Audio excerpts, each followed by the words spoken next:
sa tanan mga igsuon nga imong kasinatian. No, isugid sa Ginoo ang tanan nga imong problema igsuon. Sultihan ko ikaw kung muingon ka og kanang paglutos, muingon ka og kanang problema, wa na gyoy sama sa kinabuhi ni Esteban nga grabe ka martir. Tanan na lang mga igsuon nga mga paglutos, tanan na lang nga mga pagtamay, pagbugal-bugal, pagsulti og kanang usay tawag pagsaksi og bakak, tanan na lang mga igsuon gitulo na niya igsuon, tanan na lang gisakripisyo niya iyang kaugalingon mga igsuon tungod nakahibalo siya mga igsuon nga sa unahan madawat gayud niya ang kadaugan. Amen. Palakpakan nato ato ang buhi nga Dios.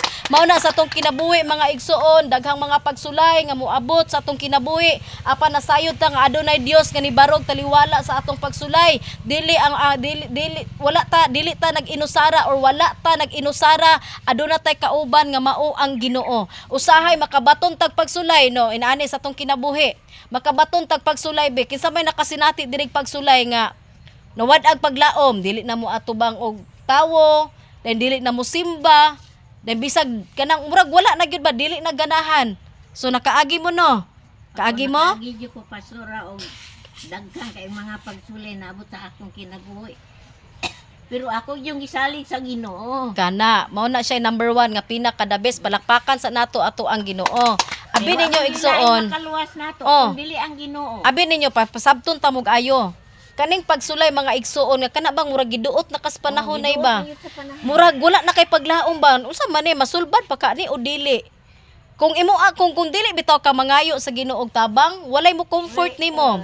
Walay mo dasig sa imo Ang imong hunahuna puno og kanang kagubot, puno sa kasakitan, puno sa mga kana bang puno sa mga negatibong mga butang. Pero try ra gud og duol diha sa Ginoo mga igsuon, di ba? Sultihan ko ikaw, bisan sa imong hunahuna og sa imong kasing-kasing mga igsuon, ang Ginoo maghatag ni ana og kasulbaran. No, mga igsuon, kung moingon kag trials, adagan ta diri nakasinati og kanang mga pagsulay. Ang ako lang buot pagsabot mga igsuon, kinahanglan kani bitong mga lagad ta sa Ginoo, ako yung isulti ninyo dili gyud ni siya lalim. Mao gyud ni siya tinuod nga bugno sa espirituhanon. Mao ni siya bugno sa imong kinabuhi mga igsuon. Kay nganuman walay nangita og bulawan nga di ka magkapangus-pangos.